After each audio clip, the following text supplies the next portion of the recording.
आज जो हम टॉपिक यहाँ पर टच करने वाले हैं वो आज तक मैंने जितने भी सेशंस करे हैं उन सब में से सबसे इम्पॉर्टेंट टॉपिक है, वो है how to choose your career. कि जो पेरेंट्स हमसे एक्सपेक्ट करते हैं कुछ हद तक वो एक्सपेक्टेशंस भी पूरी हो जाए और जो हम करना चाहते हैं वो भी हम कर सकें और आगे फाइनेंशियली ग्रो करने की जो पॉसिबिलिटीज़ हैं वो इनफाइनाइट हो। इससे पहले कि मैं आप लोगों को बताऊं कि ये चीज़ कैसे होगी या हमको क्या करना है, इसके लिए मैं आप लोगों से जानना चाहूँगा आप लोग अपना करियर कैसे चूज़ करते हैं। सर हम करियर चूज करते हैं जो हमारे पेरेंट्स आपस में सोचते हैं, जो बनना चाहते हैं वो सोचते हैं कि इसमें हमारा चिल्ड्रन फाइनेंशियली सही सक्सेसफुल हो सकता है और हो सकता है वो हमारे दिमाग में पहले से बचपन से सेट कर देते हैं कि आपको ये बनना है और हम छोटे होते हैं तो हम सोचते हैं कि यही हमारे लिए अच्छा ऑप्शन होगा, इसमें सक्सेसफुल हो सकते हैं। फिर वो बच्चे वही करने लग जाते हैं और फिर ये 90% बच्चे इससे चुनते हैं। मोस्टली क्या होता है कि फ्रेंड सर्कल के दबाव में आके लोग भेड़-चाल में आके कर लेते हैं, फ्रेंड ये करना तो हम भी ये करते हैं। सर बेसिकली जो होता है वो पेरेंट्स हमारे बोलते हैं कि 2 साल पहले उसने वो करा था आज वो सक्सेस है। वो जो है तेरे बड़े भैया जो है वो आज यूएस में बैठे हैं, ये जॉब कर रहे हैं। हाँ, तो बेसिकली ये कहते हैं कि तू भी ये कर ले, तू भी उसकी तरह स्टैंड हो जा। कोई इंटरेस्ट के बारे में बात नहीं करता कि हमारा इंटरेस्ट किसमें है किसमें नहीं है। सर वो पेरेंट्स जब हमसे पूछते हैं कि आप ये नहीं करना वो नहीं करना तो बताओ क्या करना है, तो सर कई बार ये भी होता है कि हमारे पास ही जवाब नहीं होता, हम क्या करें, हमें यही नहीं पता होता।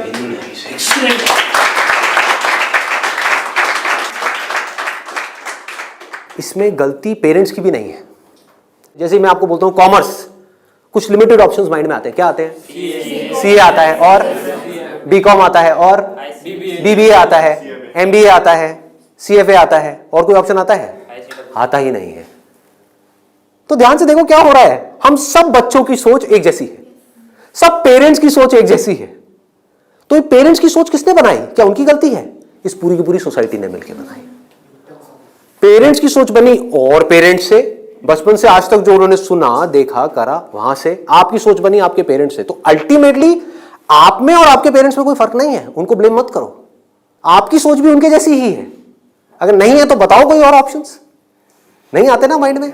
साइंस में बोलता हूं, साइंस बैकग्राउंड, क्या ऑप्शंस आते हैं माइंड में? इंजीनियरिंग। इंजीनियरिंग में भी क्या आता है? जैसे इंजीनियरिंग वर्ड आता है क्या आता है माइंड में? आईआईटी आता है। ठीक है। मेडिकल में क्या आता है? एमबीबीएस, सर्जन्स, और कुछ? नो सर, बस यही है। देखो हमारी सोच कितनी लिमिटेड हो गई है। माइंड में कुछ आता ही नहीं है तो करेंगे कैसे? आपके माइंड में कुछ आएगा तभी तो वो चीज होगी। अगर माइंड में हिमालय नाम का पहाड़ होगा तभी तो उस पर चढ़ोगे। माइंड में हिमालय है ही नहीं तो कैसे चढ़ोगे? वहां तक जाना तो बहुत दूर की बात है। क्या करोगे? तो क्या होगा आपके साथ में? वही जो उन सब लोगों के साथ में हो रहा है जिनकी सोच ऐसी है। अपने आसपास में देख लो क्या हो रहा है उन लोगों के साथ में। अगर हम चाहते हैं हमारे साथ में कुछ अलग हो तो हमें क्या करना पड़ेगा? अपनी सोच को तोड़ना पड़ेगा। सबसे पहले समझेंगे कि एग्जैक्टली हो क्या रहा है, फिर ये देखेंगे कि हम क्या कर सकते हैं और क्या करना है। इसको आप पीछे सर्कुलेट कर दीजिए।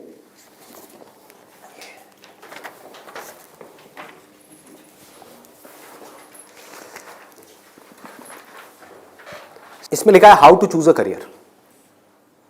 अच्छा, पढ़ाई में हमको आगे बढ़ने के लिए मान लो जैसे मैंने बोला साइंस बैकग्राउंड, तो माइंड में क्या आया? इंजीनियरिंग आया, इंजीनियरिंग से आईआईटी आया, आईआईटी से कोटा आया, या और ये जो तैयारी वाले इंस्टीट्यूट्स हैं वो आए, वहां पर जाओ, जा करके तैयारी करो, यही सब होता है। तो अब अगर आपको इस रास्ते पे सक्सेसफुल होना है, कि मतलब आपको आईआईटी में पहुंचना है, आईआईएम्स में पहुंचना है, मेडिकल में टॉप कॉलेज में पहुंचना है, तो क्या चाहिए? हार्डवर्क से काम हो जाएगा। आराम से सोचो, आराम से सोचो। ये जो सोच है ना हमारी वो बड़ी खतरनाक बनी हुई है। उसी सोच पे क्वेश्चन मार्क लगाना है। हार्डवर्क सबसे ज्यादा कौन करता है?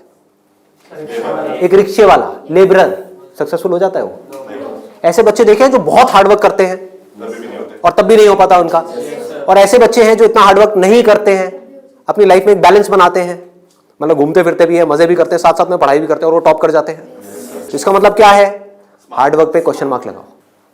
हार्डवर्क इंपॉर्टेंट है, लेकिन हार्डवर्क भी अगर सही डायरेक्शन में ना किया जाए तो बकवास है। समझ रहे हो? सक्सेस यहां है, आप वहां भाग रहे हो पूरी जान लगा करके पागलों की तरह, कभी सक्सेसफुल हो सकते हो? हार्डवर्क तो कर रहे हो, क्यों नहीं हो सकते? डायरेक्शन ही गलत है। सबसे पहले क्या चाहिए? एक सही डायरेक्शन चाहिए, सबसे पहले, मोस्ट इंपॉर्टेंट। मतलब कि जिस डायरेक्शन में हम भाग रहे हैं, पहले हमको उसको समझना है कि हम सही डायरेक्शन में भी भाग रहे हैं या इसलिए भाग रहे हैं क्योंकि सब भाग रहे हैं। या ये कहो, हो सकता है ये जो सब भाग रहे हैं उसमें से कुछ लोगों के लिए वो डायरेक्शन सही हो, हमारे लिए गलत हो। समझ पा रहे हो? पता कैसे चलेगा कि कैसे पता लगेगा? एक्सीलेंट। देखो क्या है, सिर्फ 2 पैरामीटर्स हैं जिसके ऊपर हमको दिमाग लगाना है। एक है कंपटीशन, एक है कंसंट्रेशन पावर। जहां पर भी कंपटीशन ज्यादा है, मतलब क्या है कि वहां पर लाखों बच्चे ट्राई कर रहे हैं, होना कितनों का है? 1%, 2%, 3%। रियलिटी है। मैं कुछ भी हाइपोथेटिकल बात नहीं करूंगा। क्या ये जो लाखों बच्चे ट्राई करते हैं, कोई भी ये सोच करके ट्राई करता है, लाखों रुपए जा करके कोचिंग इंस्टीट्यूट में स्पेंड करता है कि मेरा नहीं होगा? देखो कितना मजेदार है। मतलब लाखों को यह लग रहा है कि हमारा हो जाएगा। तो अब सबसे पहला यहां पर जो क्वेश्चन पूछना है, जो ना अभी पेरेंट्स पूछ रहे हैं ना बच्चे खुद पूछ रहे हैं, वो अपने आप से पूछना है। वो ये कि मेरी कंसंट्रेशन पावर्स कैसी है। सिंपल है ना, इसमें कोई कॉम्प्लिकेटेड है? कि अगर आपको इन कॉम्पिटिटिव एग्जाम्स में कॉम्पीट करना है, दिन में 10-10 घंटे पढ़ना है, 15-15 घंटे पढ़ना है, उससे भी काम नहीं होने वाला, क्योंकि बहुत लोग पढ़ते हैं फिर भी नहीं कर पाते। तो इसका मतलब क्या है? आपको अपने आप से सच बोलना होगा। अब ये बड़ा टेढ़ा काम है, क्योंकि दुनिया में हमारी आदत क्या पड़ी हुई है? झूठ बोलने की। हाँ, किसी से भी जाकर के पूछो, हाँ भाई तेरे में पोटेंशियल है, कर लेगा आईटी? हाँ मैं तो कर लूंगा, मैं तो कर लूंगा। फिर हुआ क्यों नहीं? हुआ क्यों नहीं? अरे वो लक साथ नहीं हो पाया, कोई वजह होगी, नहीं हो पाया। मतलब क्या था? डायरेक्शन ही गलत थी, स्टार्टिंग ही गलत हो गई। अब आप कैसे ये डिसाइड करोगे कि आपकी कंसंट्रेशन पावर स्ट्रांग है या नहीं है? माइंड की थोड़ा सा डेप्थ में जाते हैं। कैसे डिसाइड करोगे? जब भी आप किसी कॉम्पिटिटिव एग्जाम में कॉम्पीट कर रहे हो, तो आपको ये देखना होगा आपके कॉम्पिटिटर्स कौन है। फॉर एग्जाम्पल, आप एक रेस में भाग रहे हो, आपके साथ में कोई एथलीट है जिसने 10 साल प्रैक्टिस करी है रेस में भागने की। आप कभी नहीं भागे, धीरे धीरे जॉगिंग करी है, लेकिन रेस में कभी तेज नहीं भागे। जीत पाओगे उससे? करो हार्डवर्क। वो 10 साल से भाग रहा है और वो रुकने वाला नहीं है, उसके पास में पूरा का पूरा एक मोमेंटम है। वो अगले 2 साल तक भी ऐसे ही भागने वाला जैसे वो 10 साल से भागता आया है। आप अभी भागना शुरू कर रहे हो, तो पहले अपनी कंसंट्रेशन पावर्स को कंपेयर करना है किसी और के साथ। That is going to be a realistic solution. एक है थियोरेटिकल सोल्यूशन। थियोरेटिकल क्या है? माँ बाप कह रहे हैं बच्चों को भागो, बच्चे भी अंदर से कह रहे हैं भागो। यही हो रहा है, करेंगे करेंगे करेंगे करेंगे करेंगे, चार्ज अप हुए पड़े हैं पागलों की तरह। इनको ये नहीं समझ पा रहा कि मेरे अंदर वो स्ट्रेंथ है भी या नहीं है। बहुत बारीक बात है, अगर इसको हमको समझ आए तो। एक बॉक्सिंग रिंग में आप हो, ठीक है, तो सामने देखो कि जो बॉक्सर है वो है कौन जिससे आप लड़ने के लिए जा रहे हो। इसी को तो कंपटीशन बोलते हैं।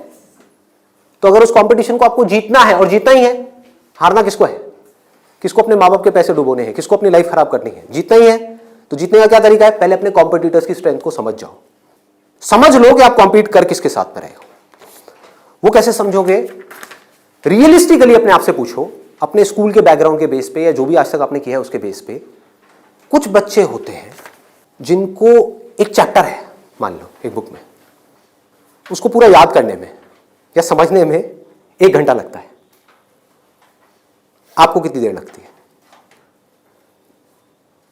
5 घंटे, 6 घंटे, 10 घंटे या आधा घंटा? ये पूछो अपने आप से। Then you will be able to जज your strength in comparison to your competitors. ये जो 13 लाख बच्चे हैं, इसमें से 10% बच्चे ऐसे हैं जिनकी कॉन्सेंट्रेशन पावर्स एक्स्ट्रा ऑर्डिनरी है। उनसे अगर आप कॉम्पीट कर रहे हो तो एटलीस्ट आपकी कॉन्सेंट्रेशन पावर्स एक्स्ट्रा ऑर्डिनरी होनी ही चाहिए।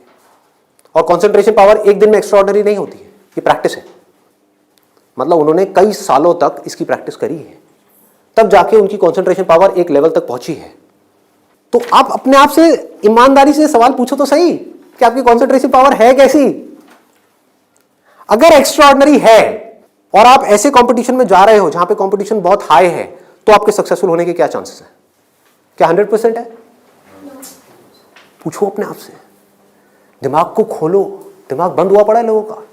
आईआईटी में लोग कहाँ से आते हैं? सिर्फ दिल्ली से आते हैं, सिर्फ बॉम्बे से आते हैं? कहाँ से आते हैं? ऑल ओवर इंडिया से। मान लो 1 लाख बच्चे ऐसे हैं इंडिया में अलग अलग स्कूल्स में जो अपनी अपनी क्लास में टॉपर हैं। उनको क्या लग रहा है कि मेरी स्ट्रेंथ बहुत तगड़ी है। ये बात हो रही है टॉपर्स की। लेकिन जब वो जाएंगे कॉम्पीट करने तो और भी ऐसे टॉपर्स आए होंगे जो उनसे भी आगे होंगे। आप समझ गए? तो यहां पे आपने क्या किया? एक बहुत बड़ा काम कर दिया, अपने आप से सच बोल दिया और यही सच जा करके अपने घर वालों को बोल दिया। इससे क्या होगा? आप एक ऐसे कंपटीशन से बच सकते हो जहां पर आपके हारने के चांसेस बहुत ज्यादा है, क्योंकि एक्चुअल में कंपटीशन है किसके बीच में? देखो, उन लोगों के बीच में जिसमें पोटेंशियल है। एक रेस हो रही है ओलंपिक्स में, वो किसके लिए है? जिसने बहुत प्रैक्टिस करी है, जिसके अंदर पोटेंशियल है, स्टैमिना है, फोकस करने की पावर्स है, डिस्ट्रैक्शन से वो अपने माइंड को हटा सकता है, उसके लिए है ना। सबके लिए तो नहीं है। अगर सबको भगा दिया जाए उस रेस में तो क्या होगा? क्योंकि उसमें जीतने के बाद गोल्ड मेडल मिलता है, अखबार में फोटो आती है। अखबार में फोटो आती है ना, इन कोचिंग इंस्टीट्यूट्स की फोटो आती है, नाम लिखे होते हैं, ऑल इंडिया रैंक ये है, ये है, ये है। उसको देख करके क्या होता है माँ बाप की हालत? उनको उसकी फोटो नहीं दिख रही होती, अपने बच्चे की फोटो दिख रही होती है। यहाँ पे आने वाले इतने साल बाद मेरे बच्चे की फोटो होगी, मेरी बेटी की फोटो होगी, उसकी ये रैंक होगी। यहाँ से क्या हो रहा है? हम अननेसेसरी अपनी एक ख्याली दुनिया खड़ी कर रहे हैं। पेरेंट्स ने अपने दिमाग में एक ख्याल बना लिया। अब यहाँ तक प्रॉब्लम नहीं है, उन्होंने वो ही किया जो होना था। सबके साथ होता है, कौन नहीं चाहेगा? गड़बड़ कहाँ हुई? आप भी इस खेल को नहीं समझ पाए, आप समझ ही नहीं पाए हो क्या रहा है। ये जो कोचिंग इंडस्ट्री है आज की डेट में 1.5 लाख करोड़ की इंडस्ट्री है। ये पैसा कहाँ से आ रहा है? हम सबसे आ रहा है, हमारी जेब से आ रहा है। तो अगर इस खेल को हम समझ जाएं, हमारे पेरेंट्स नहीं भी समझ पा रहे क्योंकि वो तो सपने देखेंगे ही, और हम जाकर के बोले ये सपना आप अभी रोक दो, इन पे लगाम लगाओ, देखो पहले कि आपका बच्चा कहां स्टैंड करता है। गाड़ी आपके पास में 800 और कॉम्पीट करने की बात कर रहे हो फेरारी वालों से, बट इसका मतलब ये नहीं है 800 बुरी है। आप समझ गए मेरी बात?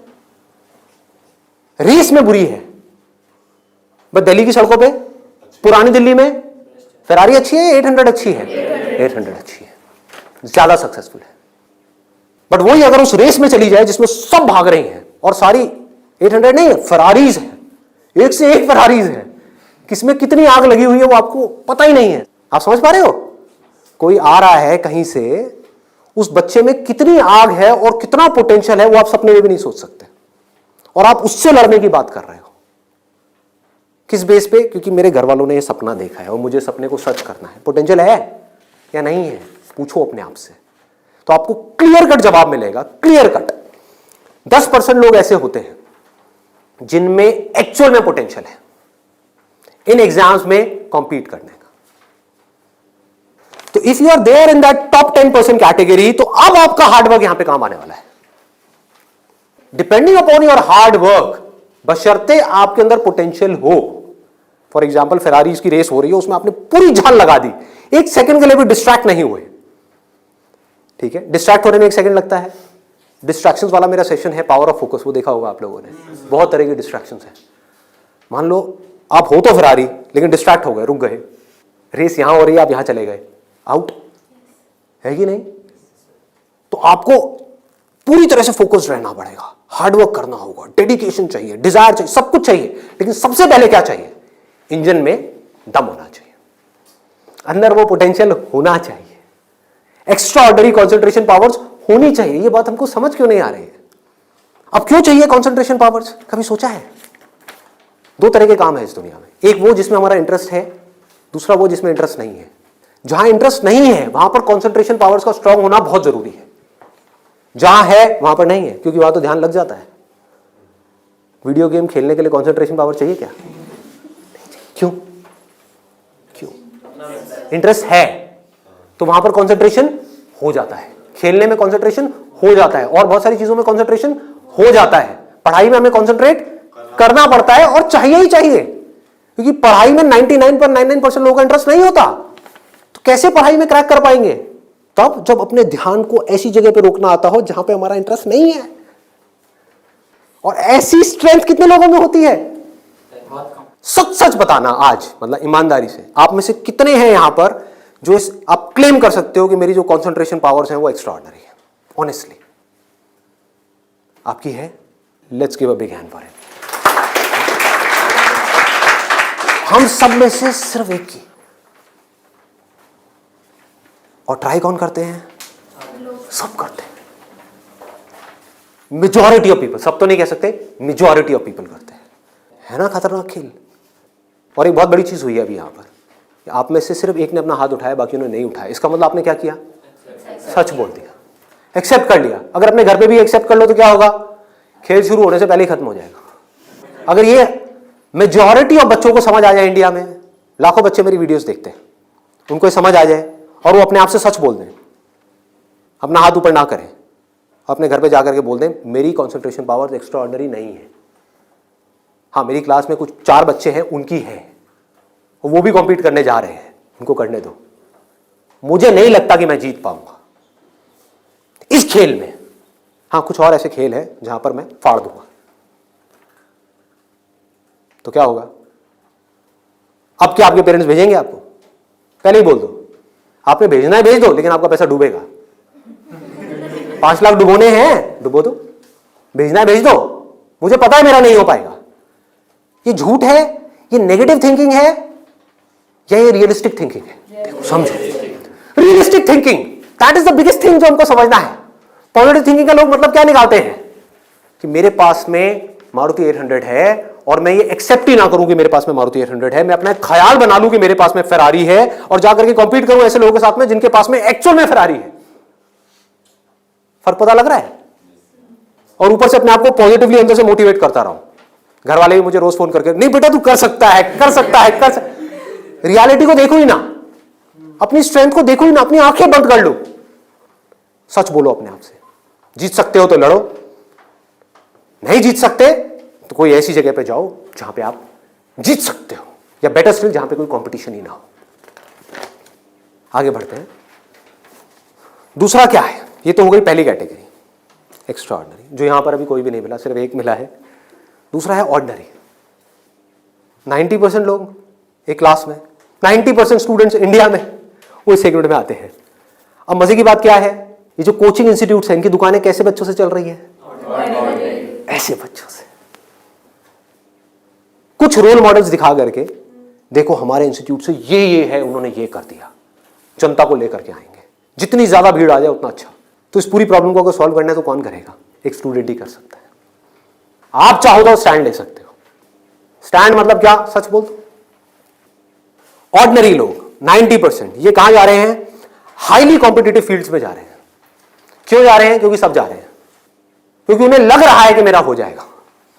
मैं ये नहीं कह रहा कि अगर आप एक ऑर्डिनरी हो और एक हाई कॉम्पिटिशन वाली फील्ड में जा रहे हो तो आपका नहीं होगा। I am not saying that the possibility is 0%, I am saying possibility is 1%। Genuine है वो भी तब है अगर आप मेहनत करो तो। अगर वहां जाकर के मेहनत ही ना करो तब तो बिल्कुल नहीं होगा।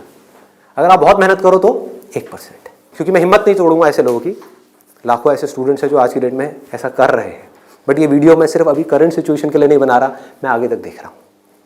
आने वाले 20 साल, 50 साल, 100 साल आगे तक देख करके चल रहा हूं कि इंडिया की प्रॉब्लम्स का अगर हमको सोल्यूशन निकालना है, अनएम्प्लॉयमेंट का सोल्यूशन निकालना है, डिप्रेशन का सोल्यूशन निकालना है, तो वो सोल्यूशन क्या है? मेरी सोच वहां पर चल रही है। इसकी वजह से होगा क्या? अभी जो ऑलरेडी ऐसे ऑर्डिनरी स्टूडेंट्स हैं और वो ऐसी जगह पे चले गए हैं, तो उनकी हिम्मत टूट जाएगी इस वीडियो को देख करके। तो मैं उनको क्या कहूंगा? उम्मीद है, लगा दो जान। बस साथ में क्या कहूंगा उन पेरेंट्स को जो अब ऐसा गेम खेलने वाले हैं, उन स्टूडेंट्स को क्या कहूंगा? मोस्ट इंपॉर्टेंट जो मुझे देख रहे हैं, बड़ा सिंपल है कि अपने पेरेंट्स को जाकर के कहो मुझे नहीं लगता कि मेरे में पोटेंशियल है, मुझे नहीं लगता कि मैं कर पाऊंगा। हाँ, 1% चांस है। सच बोल दो। बोलो मैं ये नहीं कह सकता मैं कर ही नहीं सकता, 1% चांस, 99% चांस है मैं नहीं कर पाऊंगा। मैं जानता हूं अपने आप को, आप नहीं जानते, मैं जानता हूं। मुझे पता है अंदर से कि मैं क्या हूं, मुझे पता है अंदर से कि मेरे अंदर कितनी आग है, कितना पोटेंशियल है। मैं अपने दोस्तों के साथ में बैठ के पढ़ा हूं, मुझे पता है अंदर से कि मैं क्या हूं। तो आप क्या कहोगे? सच बोलोगे अपने घर वालों को जाके कि देखो अगर आप मुझे 2 साल तक की कोचिंग कराओगे, उसमें मान लो ₹1,00,000 साल की फीस हो गई, प्लस रहना खाना पीना what ever it is, total मान लो 2 साल में कितना खर्चा आया? 4-5 लाख रुपए। 5 लाख मान लेते हैं। तो आप बोलोगे अपने घर वालों को जाकर के, अगर अभी भी ये सब सुनने के बाद भी आप कहते हो कोई बात नहीं बेटा 1% चांस है तू कर ले, तो मैं आपको एक बेटर ऑप्शन देता हूं प्रैक्टिकल रियलिटी के बेस पे। यहां पे अगर आपके पेरेंट्स आपके ऊपर दाव लगाते हैं, जीतने के चांसेस क्या है पेरेंट्स के? 1:100। इससे बेटर ऑप्शन क्या है? गोवा जाओ। Seriously, I am serious about it, मजाक नहीं कर रहा। गोवा जाओ, वहां पे कैसीनोज हैं, वहां पे अगर आप 5 लाख रुपए लगाते हो, एक रूले करके गेम है, पता है आप लोगों को? सारे जुआरी हैं क्या यहाँ पे? रूले गेम है जिसमें एक बॉल घुमाते हैं, 36 नंबर होते हैं और एक 0 होता है। वहां पे अगर आप 1 नंबर पे पैसा लगाते हो और वो नंबर आ जाता है तो 1 रुपए आपका बन जाता है 36 रुपए। जीतने की प्रोबेबिलिटी क्या है? 1:37। यहां पर क्या है? 1:100। वहां पर क्या है? 1:37, मतलब इससे डबल से भी ज्यादा है। तो अपने पेरेंट्स को सजेशन दो कि जुआ खेलना ही है तो ये बेटर ऑप्शन है, खेलते हैं ना। मेरी जिंदगी क्यों दांव पे लगा रहे हो? मुझे तो बचने दो। अरे खेलना है तो मिलके खेलते हैं। जाओ अपने पेरेंट्स के साथ में, उनको गोवा लेकर के जाओ, अपनी पार्टी करना, और एक दिन जाना ले आकर के 5 लाख रुपए एक टेबल पे रख देना। अगर वो नंबर आ गया तो कोई भी नंबर चूज कर लो। आपके पेरेंट्स चाहते हैं आप नंबर 1 पे आओ, ऑल ओवर इंडिया में आपकी नंबर 1 रैंक आए, तो 1 नंबर पे पैसा लगाओ जुए में। वहां भी 1 नंबर पे पैसा लगा रहे हैं, यहां भी 1 नंबर पे पैसा लगाओ। अगर वो 1 नंबर आ गया तो कितना मिलेगा? 5 लाख का 1,80,00,000। 1,80,00,000 उसको उठा करके बैंक में एफडी कराओ। कितना इंटरेस्ट आएगा? 12%। तो अब टाइम गया। आप मान लो टैक्स वैक्स काट के 7-8% भी आ गया आपके हाथ में, महीने का 1,00,000 रुपए, साल का 12 लाख रुपए। सोचो क्या ये प्रैक्टिकल है या नहीं है? जो बात मैंने बोली है थियोरेटिकल है, प्रैक्टिकल है? वहां भी जुआ है, यहां भी जुआ है। आप भी बोल रहे हो हाँ शायद मेरा हो जाएगा, पेरेंट्स भी कह रहे हैं हाँ शायद इसका हो जाएगा। प्रोबेबिलिटी हमारे सामने है, आपके होने की जो प्रोबेबिलिटी है वो हमारे सामने है। हाँ अगर आप एक्स्ट्राऑर्डिनरी में हो तो बात अलग है, मैं उसकी बात नहीं कर रहा। वहां पर आ गई 10% से 100%, तो वहां पर जुए का कोई कंपैरिजन नहीं है, ठीक है ना। बट अगर आप ऑर्डिनरी में हो और वहां पर जाकर के आप कॉम्पीट कर रहे हो, इससे बेटर ऑप्शन है जुआ। और घर वाले कहेंगे पैसा डूब गया तो जुए में, तो बोलो वो तो यहां भी डूब रहा है। हाँ? यहां भी तो डूब रहा है। फर्क क्या है? इसको बोलते हैं एक रियलिटी के बेस पर समझ करके सोच करके लिया हुआ डिसीजन। तो अब तीसरा ऑप्शन क्या है हमारे पास में? कोई ऐसा करियर चूज करो, देखो कितना मजेदार है, जहां पे आपको कंसंट्रेशन पावर की जरूरत ही ना हो, not required. If you love singing, concentration power चाहिए क्या? नहीं चाहिए, हो जाएगा। किसी खेलने में इंटरेस्ट है तो वहां पे कंसंट्रेशन पावर बहुत स्ट्रांग चाहिए क्या? हो जाएगा, घंटों तक हो जाएगा। एक है कंसंट्रेट करना पड़ता है, एक है कंसंट्रेशन हो जाता है। दोनों में बहुत फर्क है। इंटरेस्टिंग है तो कंसंट्रेशन हो जाता है, इंटरेस्टिंग नहीं है, बोरिंग है तो कंसंट्रेट करना पड़ता है, फिर चाहे वो पढ़ाई हो चाहे जॉब हो। ये छोटी सी सोच चाहिए, समझ चाहिए। अब यहां पे क्या चलेगा? इन फील्ड्स में कंपटीशन क्या है? आर्ट हो गया, स्पोर्ट्स हो गया, कोई भी क्रिएटिव फील्ड हो गई,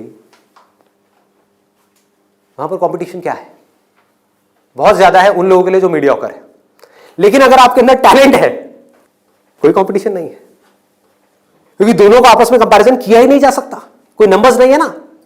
ध्यान से समझो, जैसे आप किसी एग्जाम में जाते हो तो एक कंपेयर किया जा सकता है आपको किसी से, क्योंकि आपके आए 90%, किसी और के आए 99%, तो कंपैरिजन है। टैलेंट में क्या है? आपके अंदर एक तरह का टैलेंट है, किसी और के अंदर और कोई तरह का टैलेंट है।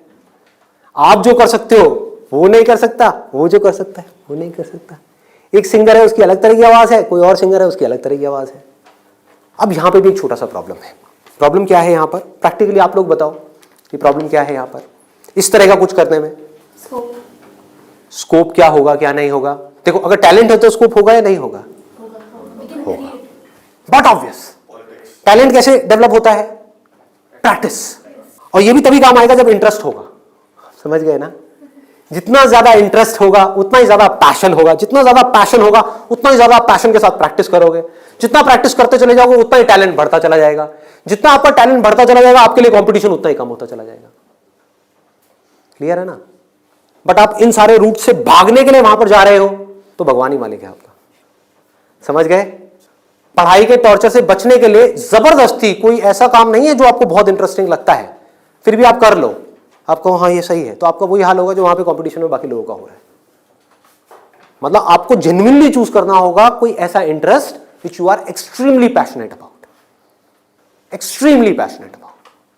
ठीक है, इससे भी एक स्टेप आगे बढ़ते हैं। यहां पे प्रॉब्लम एक है बहुत सिंपल सी, जो मेरे पास में कमेंट्स आते हैं कि हमें पता ही नहीं है कि ऐसा इंटरेस्ट क्या है। I don't know what that interest is.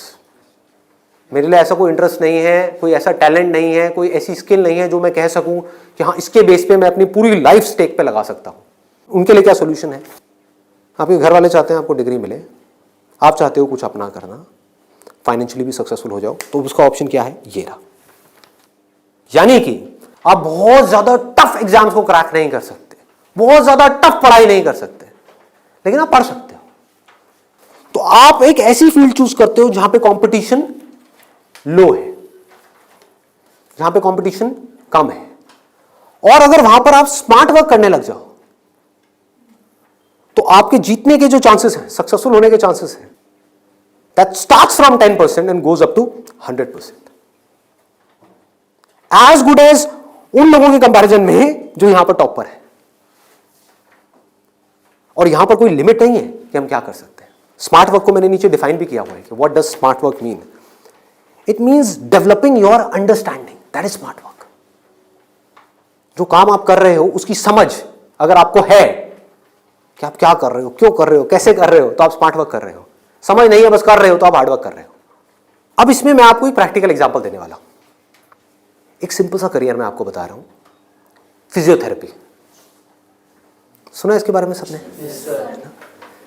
अभी कुछ दिन पहले मेरी नेक में थोड़ा सा पेन हुआ, मैंने गूगल पे जाकर के सर्च किया physiotherapy services at home in my area. Locality मैं नहीं बताऊंगा, नहीं तो लोग मेरे घर आ जाएंगे।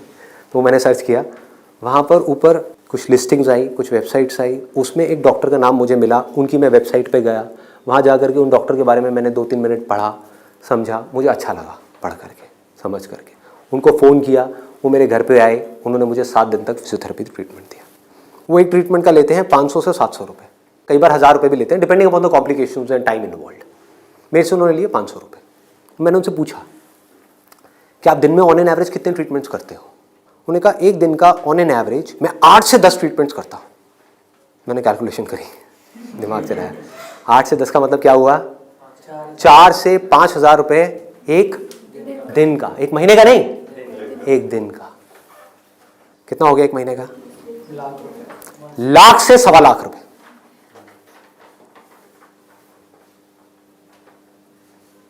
अभी उनको 4 साल हुए अपनी फिजियोथेरेपी करे हुए, ये नहीं है कि 40 साल हो गए, 4 साल। समझ रहे हो क्या किया उन्होंने, कैसे किया उन्होंने? वो सब आ जाता है स्मार्ट वर्क के अंदर। उन्होंने हार्ड वर्क नहीं किया, स्मार्ट वर्क किया। ज्यादातर लोग क्या करते हैं, एक हाईली कॉम्पिटिटिव फील्ड के अंदर जाकर के कॉम्पीट करते हैं, वहां होता है नहीं, जाकर के किसी लोकल कॉलेज में फंस जाते हैं, वहां से निकल करके जॉब के लिए धक्के खाते हैं। इसके आगे सोच बढ़ ही नहीं पाती है। जॉब नहीं मिल रही तो दुखी हो जाते हैं, उसके बाद में जब बहुत टाइम तक जॉब नहीं मिल रही होती तो जो भी जॉब होती है, जैसी भी जॉब होती है, कर लेते हैं। होता है प्रैक्टिकली ऐसा है? नहीं होता है। पढ़ाई करिए किसी फील्ड में, जॉब कर रहे हैं किसी और फील्ड में, मतलब जो वो पढ़ाई करी वो बेकार हो गई। स्मार्ट वर्क किसे कहते हैं? आप एक फिजियोथेरेपी कॉलेज में गए, कोई टॉप कॉलेज नहीं जहां पे अगेन कंपटीशन है, किसी लोकल कॉलेज से। क्योंकि कोई भी जब फिजियोथेरेपी कराता है तो पूछता नहीं आपने कौन से कॉलेज से किया है। मैंने नहीं पूछा, कोई नहीं पूछता। तो किसी भी कॉलेज से अच्छे से जा करके आप स्टडी करके आ गए, डिग्री लेकर के आ गए। आप कहीं भी जाओगे कभी भी आपको जॉब तो मिल ही जाएगी, जो सुन करके आपके घर वाले कन्विंस हो जाएंगे, कहेंगे हाँ ठीक है, एक बैकअप प्लान तो है। तो एक ऐसा रास्ता जहां पर वर्स्ट केस सिनेरियो में आपको जॉब भी मिल जाए, लेकिन बेस्ट केस सिनेरियो की कोई अपर लिमिट ना हो। अब बात आती है कैसे करोगे आप इस चीज को। इसका स्कोप देखो कि आने वाले टाइम में अभी जितनी तेजी से मोबाइल, लैपटॉप, कंप्यूटर, सब लोग इस तरह भाग रहे हैं, सबके ये प्रॉब्लम्स आनी ही आनी है। बैक में प्रॉब्लम आनी ही आनी है, नेक में प्रॉब्लम आनी ही आनी है, और पता नहीं कितनों को कितनी आनी आ भी रही है। आपके घर में भी जो आपके पेरेंट्स हैं उनको सबको कहीं ना कहीं दर्द होगा। तो आपने पहले तो ये समझा कि हाँ इसका स्कोप कभी कम नहीं होने वाला, बढ़ने ही वाला है। ठीक है, इसमें कंपटीशन भी बढ़ेगा जब स्कोप ज्यादा है तो, लेकिन किन लोगों के लिए बढ़ेगा? जो हार्ड वर्क कर रहे हैं, लेकिन जो स्मार्ट वर्क को समझ पा रहे हैं वो कुछ भी कर सकते हैं। तो आप क्या कर सकते हो? आपने कहा कि सिर्फ इससे काम नहीं चलने वाला, वो मुझे समझ आ रहा है, जैसे मैंने फिजियोथेरेपी का किया, सिर्फ इससे काम नहीं चलने वाला, तो इसके साथ में कुछ और चीजें भी हैं जो मुझे सीखनी पड़ेंगी। क्या सीखना पड़ेगा? जिसका हो सकता है इससे डायरेक्ट कोई कनेक्शन ना हो। 1 महीने का छोटा सा कहीं से वेबसाइट डेवलपमेंट का कोर्स कर लिया, और ऑनलाइन मार्केटिंग का, कि ऑनलाइन मार्केटिंग कैसे करते हैं। गूगल में जब भी आप कुछ सर्च करते हो तो वहां पे एड्स आती हैं, उसको बोलते हैं गूगल एडवर्ड्स। ये किस तरह से काम करता है? आपने कहा ऑनलाइन मार्केटिंग मैंने सीख ली, उसके अलावा मुझे अपनी कम्युनिकेशन स्किल्स पे काम करना होगा, क्योंकि अगर मैं कहीं जा रहा हूं, किसी से बात कर रहा हूं और मैं बेवकूफ लग रहा हूं बात करने में, तो कोई मुझे दोबारा क्यों बुलाएगा? तो आपने क्या किया? कम्युनिकेशन स्किल्स का एक कोर्स किया 1 महीने का, उसके अलावा इंग्लिश स्पीकिंग का एक कोर्स किया 6 महीने का या 1 साल का। इस सबसे हो क्या रहा है? आप एज एन इंडिविजुअल बेटर बनते चले जा रहे हो। उसके बाद में धीरे धीरे आप अपनी एक क्लाइंटेल बनाओगे। शुरू में मान लो आपको दिन में 2 या 4 लोगों ने बुलाया, वर्स्ट केस सिनेरियो मान लो ना, घर से आप ऑपरेट कर रहे हो, अभी आपने कोई अपना क्लिनिक नहीं बनाया है, घर से आप ऑपरेट, और ये कोई थ्योरेटिकल बात नहीं है, ऐसे बहुत सारे लोग हैं जो ऑलरेडी ये काम कर रहे हैं, बहुत लोग कर रहे हैं। अपने नाम को मल्टीपल वेबसाइट्स में आप लिस्ट कर दोगे, इनको डायरेक्टरीज बोलते हैं, ऑनलाइन डायरेक्टरीज। तो ऑनलाइन सर्च इंजन में कोई भी कुछ भी सर्च करेगा तो कहीं ना कहीं वो आप तक पहुंच जाएगा, चाहे वो एक वेबसाइट के थ्रू पहुंचे, चाहे आपके थ्रू पहुंचे, चाहे एड के थ्रू पहुंचे, चाहे कहीं से भी पहुंचे, वो आप तक पहुंचेगा। अगर उनको आपने सेटिस्फाई कर दिया, अपनी बातों से भी, अपने ट्रीटमेंट से भी, ईमानदारी से, जेन्युइनली अच्छा ट्रीटमेंट कर दिया, तो वो क्या करेंगे? लोकेलिटी में रिकमेंड करेंगे, अपने फ्रेंड सर्कल में करेंगे, अपने रिलेटिव्स में करेंगे। तो धीरे धीरे क्या होगा? कुछ महीनों में क्या होगा? यहां पे थोड़ा पेशेंस रखना होगा। ये नहीं है सारा काम 1 दिन में हो जाएगा। आईआईटी में भी आपका एडमिशन हो गया तो ये नहीं कि हलवा है वहां से क्लियर करना, 4 साल तक लग करके दिन रात काम तो करना ही पड़ेगा ना, यहां भी करना पड़ेगा। तो आप सीखते जा रहे हो, समझते जा रहे हो, धीरे धीरे आपको कुछ ऐसी टेक्नोलॉजीज के बारे में पता लगेगा, कुछ ऐसे इक्विपमेंट्स के बारे में पता लगेगा। इसमें हजारों तरह के इक्विपमेंट्स हैं, हजारों तरह की चीजें हैं, अलग अलग तरह के ट्रीटमेंट्स के लिए। इतनी बड़ी फील्ड है ये। आप आने वाले टाइम में फिजियोथेरेपी का एक ऐसा क्लिनिक बना सकते हो अपनी सिटी में या कहीं पर भी, जो अपने आप में स्टेट ऑफ द आर्ट हो, मतलब ऐसा जो पूरे इंडिया में ना हो। और क्लिनिक आप ऐसे करते करते धीरे धीरे, अभी 1 दिन में या 2 दिन में नहीं होगा, मान लो 5 साल में होगा, 10 साल में होगा, 20 साल में होगा। क्लिनिक कितना बड़ा हो सकता है, कितने क्लिनिक्स हो सकते हैं, क्या क्या हो सकता है, कोई लिमिट नहीं। अगर कुछ लोग जो मेरी इन बातों को समझ पाए, जो बातें मैं कर रहा हूं, और कुछ ऐसी डायरेक्शन में जा पाए सेंसिबल तरीके से, smartly, not by doing a lot of hard work but by doing smart work, तेजी से आगे बढ़ पाए, तो आने वाले टाइम में यही वो लोग होंगे जो आने वाले टाइम में लोगों के लिए जॉब अपॉर्चुनिटीज क्रिएट करेंगे। अंदर से एक ये फीलिंग होनी चाहिए कि मुझे लोगों की प्रॉब्लम्स को सॉल्व करना है। अगर मैं कर पाया तो मेरी प्रॉब्लम्स तो सारी अपने आप सॉल्व हो जाएंगी, वो लोग करेंगे ना। अगर आपने किसी के दर्द का इलाज कर दिया तो वो आदमी आपको पता है क्या कहेगा? बताओ आपको क्या चाहिए। वो लोग आपके पीछे आएंगे। आपने उनको बोल दिया ना, नहीं मैं आज आपका ट्रीटमेंट नहीं कर रहा, नहीं डॉक्टर साहब आप बताओ कब आओ। मतलब कि अपने आप को अंदर से स्ट्रांग बना लो तो दुनिया भागती हुई आपके पास आएगी। ये एक रास्ता है। एक है अंदर से तो स्ट्रांग बनो मत और दुनिया के पीछे भागते रहो। भैया मेरा कुछ हो सकता है, भैया मेरा कुछ हो सकता है, भैया कहीं लगवा दो, जॉब लगवा दो, भैया ये भैया वो भैया वो। अरे काहे का भैया, समझे? ये एटीट्यूड चाहिए। डंके की चोट पे आप काम करो। मैंने लाइफ में जो भी काम किया है बिल्कुल एटीट्यूड के साथ किया है। ये मैं कर रहा हूं, आपको चाहिए तो लो, नहीं चाहिए तो आगे बढ़ो। Does not make any difference to me, क्योंकि मैं जो कर रहा हूं आई बिलीव इन इट। मैं कोई भीख नहीं मांग रहा हूं आपसे। और बहुत सारे लोग होते थे जिनको मैं मना कर देता था, जो मैं नहीं कर रहा तुम्हारा शूट, और वो जा करके 4 लोगों को पकड़ के ले आते थे, ये बंदा जेन्युइन है, इसमें दम है ना बोलने का। वो दम कहां से आता है? सोच से आता है। सोच को खोलो, बंद करके इसमें मत रहो, फाड़ दो। और फिर भी रहना है तो आपकी चॉइस है।